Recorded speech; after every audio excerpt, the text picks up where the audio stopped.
A partir de estos momentos, nos enlazamos con las regiones del país a través de Conexión Perú. Te informamos y te acercamos al Perú. Señor Almirante, qué gusto saludarlo. Gracias por atender esta comunicación con Conexión Perú a través de RCR, Red de Comunicación Regional. Muy amable.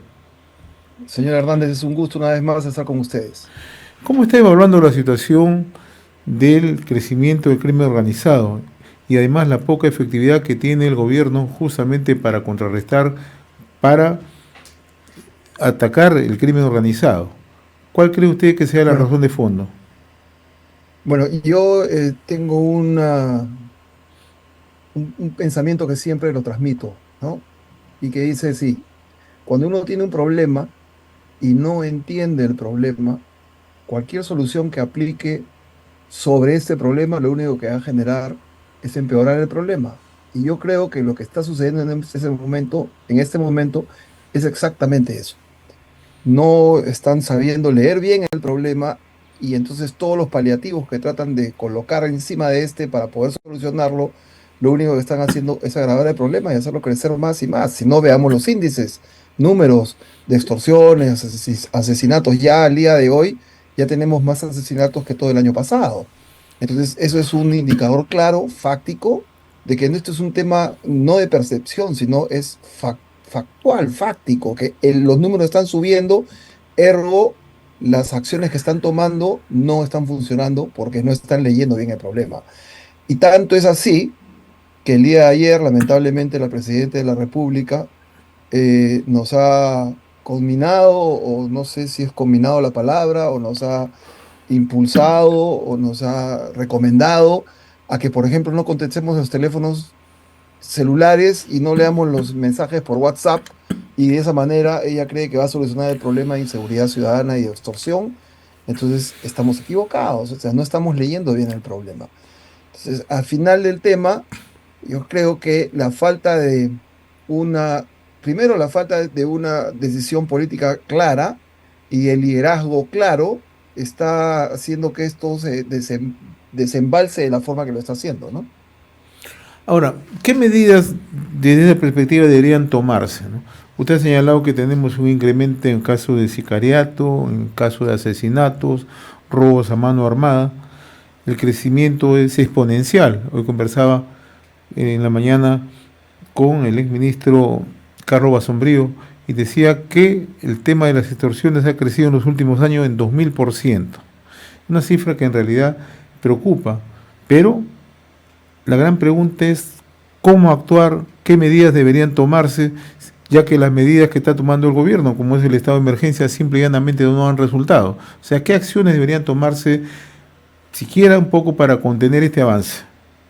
Es que estamos creyendo que la solución de este problema descansa solamente en el vector militar o policial, ¿no? La policialización o militarización no es la solución. Los estados de emergencia per se no son la solución.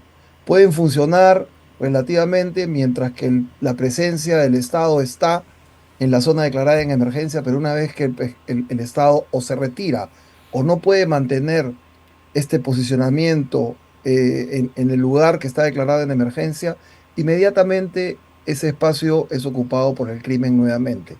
¿Por qué? Porque el Estado no se está haciendo sentir, no se está posicionando como tal, ¿no? No solamente por el lado militar, policial o represivo.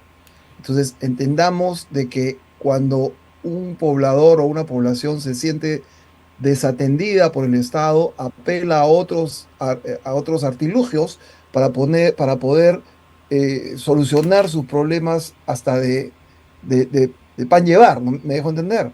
Entonces, eso sucede en las zonas de emergencia con el tema en el BRAE, por ejemplo, con la presencia del narcotráfico. Eso sucede en las fronteras con la presencia de tráfico ilegal, tráfico de oro, ha pasado a ser la actividad, la minería ilegal ha pasado a ser la actividad más rentable, ilegal más rentable del Perú, por la inacción del Estado como tal.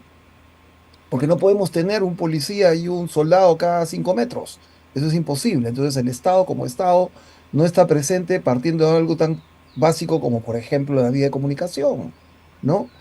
La vía de comunicación, los sistemas de comunicación, la atención de la seguridad social a la gente, la atención, los temas de desnutrición. Es una cosa, es una serie de cosas que se van sumando sobre sí y no podemos pretender que todo lo vamos a solucionar solamente con la parte coercitiva del Estado. Usted ha citado un tema bastante puntual, la asociatividad que existe entre la minería ilegal y el crimen organizado.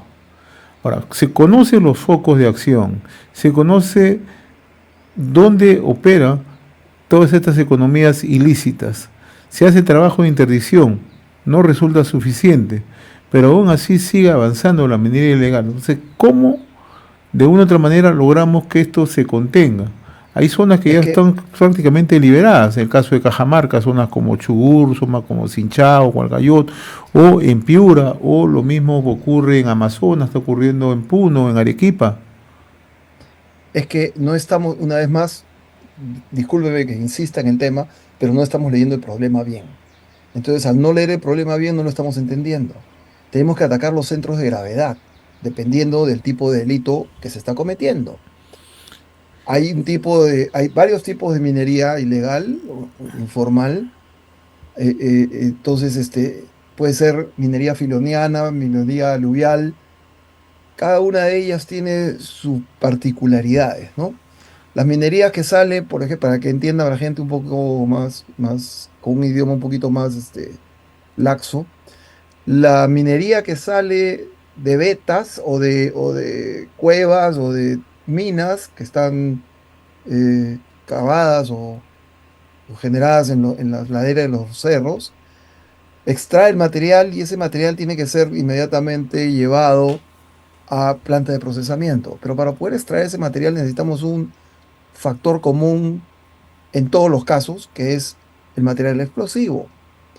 Uno no puede hacer ese tipo de minería si uno no tiene explosivos. Entonces lo que nosotros tenemos que hacer para poder solucionar de una u otra manera, entre otras cosas, es hacer un control positivo sobre el tráfico de explosivos que puedan generarse en la zona, tipo patás, por ejemplo, ¿no? Ahora, si uno va a hacer minería en el lado de los ríos, el factor común que todos necesitan para que eso suceda es combustible. Entonces hay que controlar los accesos de combustible y los diferentes, entre otras cosas, ¿no? Y los diferentes precursores en los dos casos, ¿no?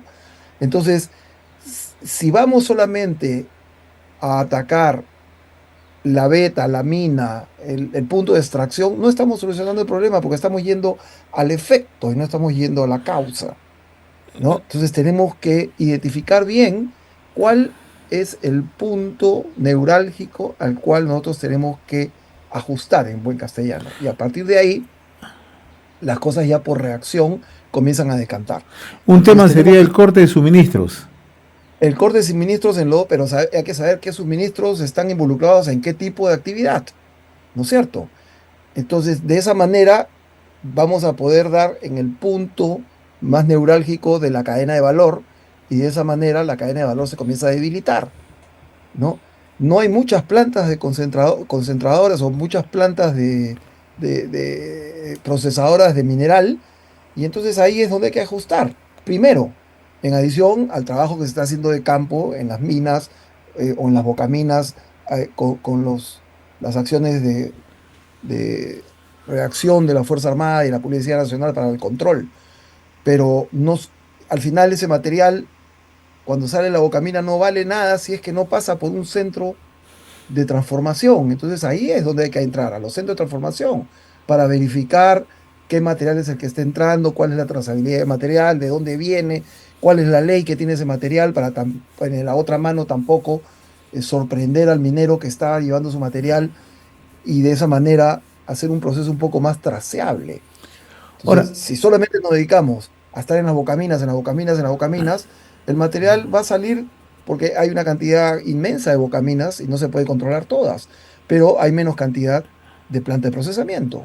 ahora, usted citó el caso de Patas, incluso el propio gobierno en reiteradas oportunidades ha anunciado que se iban a crear puestos de fiscalización, puestos de vigilancia, ¿no?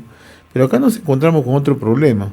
Suena duro decirlo, pero la corrupción es imperante en distintos estamentos del Estado, en distintas instituciones, distintas entidades. Si no, no se puede entender cómo es que estos suministros llegan con facilidad o pasan los minerales y no hay una trazabilidad. Es correcto. Por eso digo que la solución no solamente puede descansar en la parte coercitiva del Estado, en la reacción de la Fuerza Armada y la Policía Nacional. El sistema de justicia es el que tiene que funcionar.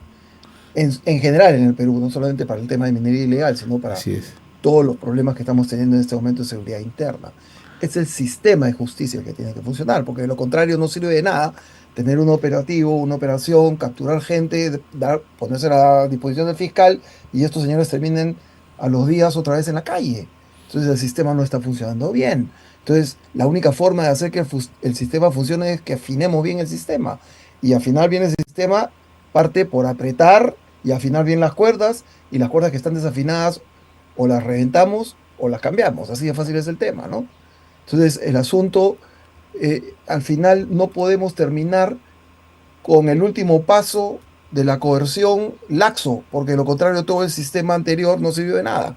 Y esto es lo que tenemos, hay actores entre sí que se encuentran enfrentados, y eso es de común, bueno, es mi opinión personal, pero creo que es evidente que hay enfrentamientos y contaminación en los diferentes sistemas, como por ejemplo entre la Fiscalía, la Policía, o la Fiscalía y el Poder Judicial, o el Poder Judicial y el INPE, porque en el INPE al final salen antes de lo que deberían haber salido, y etcétera, etcétera. Entonces nos encontramos con permeabilidad en el sistema en todos lados. Entonces tenemos que entrar en una profunda profilaxis del sistema y apretar donde tengamos que apretar y lo que tengamos que hacer. Entonces nosotros, si un funcionario público entra en temas de corrupción, ese funcionario público debe irse preso inmediatamente y por cadena perpetua, chau, terminado con el asunto. Porque al final él no está afectando al, a su dinero, sino al dinero o la capacidad de recaudación del Estado, y eso al final impacta en la persona que menos tiene. Entonces, eso es lo que tenemos que llegar a entender. Un sistema de inteligencia para poder crear las condiciones necesarias para las operaciones, y también un sistema de contrainteligencia que nos permita limpiar los sistemas, limpiar las instituciones desde adentro, porque las instituciones han sido debilitadas desde adentro, y contra eso tenemos que luchar también. Entonces la contrainteligencia y la inteligencia son factores primordiales en los que tenemos que trabajar. Ahora nos acercamos a un proceso electoral, vicealmirante.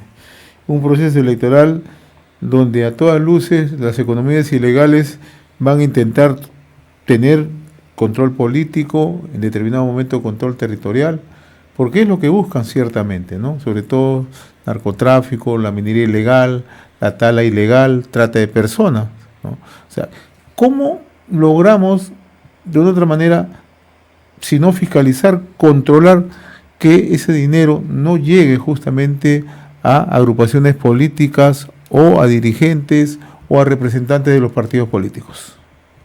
Bueno, lo que nosotros vamos a tener que enfrentar en el Perú, con miras a las próximas elecciones, es un proceso extremadamente complejo.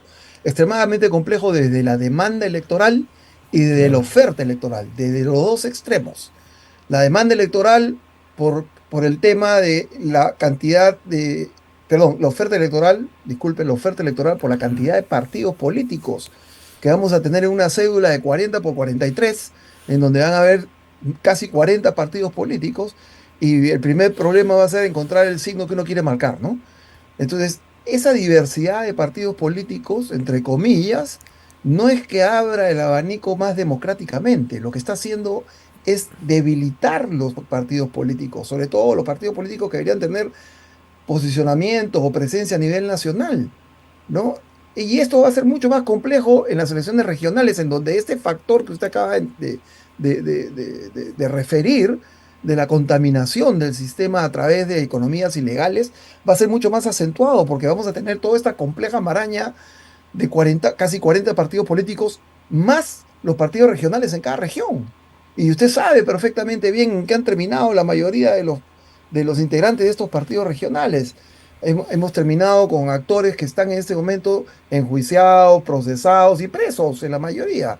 Entonces, esto ha debilitado el sistema. El Perú ha sido extremadamente golpeado por un proceso profundo de desinstitucionalización del Perú. ¿No? No solamente en las instituciones tutelares del Estado, sino en todo el sistema. No existe institucionalidad en el Perú, está muy debilitada, ¿no?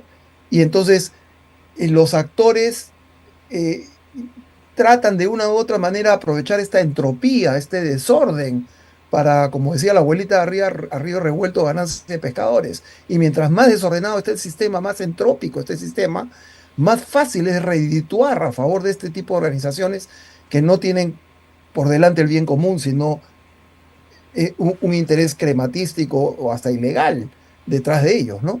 Entonces tenemos que tener mucha conciencia de a qué cosas nos vamos a enfrentar, y por eso digo que desde la oferta electoral tenemos un problema y desde la demanda tenemos otro, que somos nosotros, que vamos a tener que escoger de esta oferta un producto que nosotros queremos comprar políticamente hablando, pero va a ser muy difícil de escogerlo con esta cantidad de actores que lo único que han hecho es debilitar el sistema. Porque no va a tener usted, que es una persona informada, la capacidad, por ejemplo, de leer 38 planes de gobierno y compararlos entre sí. Entonces, ¿en qué vamos a terminar al final? ¿Votando por quién?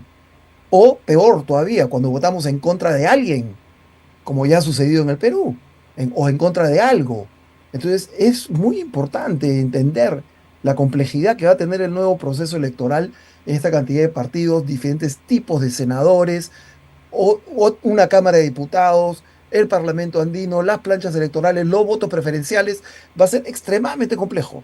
Entonces, el Estado también tiene una responsabilidad ahí, no solamente el Estado, sino también los partidos políticos, de informar desde la oferta a la gente que está en el otro lado de la máquina de escribir, nosotros que somos los que vamos a demandar de esa oferta, y hacernos entender bien qué cosa es lo que está ofreciendo cada uno, y eso va a ser extremadamente complejo.